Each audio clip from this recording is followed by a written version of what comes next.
What do my gente, your boys coming through once again with a new video. On today's video, we're going to talk about a man or an inmate in Texas who got sentenced to 35 years for possession of a phone. Can you believe that? 35 years for possession of a phone. That's extreme. This guy didn't just get hit with a book, man. He got hit with the whole library. You know, 35 years, man. That's insane. When I came across this story, man, I couldn't believe what I saw. I thought it was fake. But apparently, Mark Robinson, right? This is the name of the inmate. He was doing already 15 years in a Texas prison. And somehow, he got busted with the phone. And got served with 35 years. Apparently, in Texas, might be normal to get sentenced 3 to 5 years for a phone, which I still believe is extreme. But I guess different laws, you can't control that, right? Compare with California, who only takes away 2 months off your sentence in good time credit. Basically, can't earn it back. They're not adding to your sentence. Shit, we have it nice in California, but I do understand the dangers of having a phone in prison, right? Especially if you're doing it for the wrong reasons, which most of the time you are using that phone for the wrong reasons. So the story seemed like bogus, right? But it's actually on a legit page. It's on the page, Texas Department of Criminal Justice, you know? And even though I couldn't find the case, man, I found this to be very interesting because, in my opinion, that guy had to. He got busted with the phone, but maybe the information that was in the phone led to more time being added to his sentence. You know, at the end of the day, who knows? But it is insane. I don't think the guy is gonna do the whole time, man. Most likely, or if I had to guess, he probably got those 35 years concurrent. Which what it means is basically, you can get hit with 5 different sentences of 5 years, right? Which is going to be equal 35 years, but they're going to run concurrent. So that means that you're just going to do 5 years because everything's together.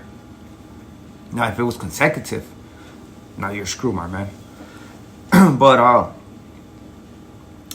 it's very common for people to have phones in prison, man. And people do it to do illegal stuff, so their phone calls are not being monitored. So they can talk about whatever they want. They can do whatever they want. And it keeps you away from the prison environment. You know, in my experience, it takes you away from that. Which is still illegal to do, man. And I don't think they're ever going to stop this. You know what I mean? Because, yes, we see this guy being sentenced to 35 years. But what about the person who brought that phone? Right? Because one thing, I'm going to tell you one thing about prisons, especially in California. This is the only one I can speak on. But it seems like every time the CEOs seem to blame the free staff or the family of the inmate. Oh, they brought the phone, they brought the dope, they brought all this stuff. But correctional officers, they still bring stuff, man. But they never want to admit that. That's the funny part. And I mean, we wonder what was going to happen to the guy who brought, or the girl who brought that phone into the prison. Is that person's going to get hit with the same sentence? You know? But anyways, man, I remember a story, man, that has to do with the phone too. And where there was 2 cellies, right? They had bought a phone. And cellies that were using it. Eventually they separated, but it's still his cellie was asking for the phone. So one day, the cellie who was from Visalia, named Troubles, decided to call his wife. He called his wife, and I don't know what kind of argument they got into, but the wife ended up calling the prison and told him that the husband or the boyfriend, whoever, was harassing her and threatened her to take her out. So what the institution did, They went and hit his cell. They looked for the phone. Of course, he didn't have the phone. The guy ended up telling who had the phone, and that was it. So this is why having a phone can be dangerous, because you can make the calls to whoever you want, and you can make threats, and maybe follow on those threats. You know what I mean? That's the crazy part. But Texas, man, as a prison, I wouldn't like to go, man. I just based on that, man, they got some crazy ass sentence. You know, hopefully Mr. Robinson is not going through right now, because I cannot imagine getting sentenced with 35 years for a phone, man. But again, I don't think he's gonna do it all the time. Most likely it's gonna be concurrent. You know what I mean? They just blew it up more than what it was. You know, you have seen this many times. But having a phone, in my experience of having a phone, man, shit, the first time I had a phone, I didn't even know what to do. It was the first time I came across a smartphone. And because I had come across just a regular phone, right?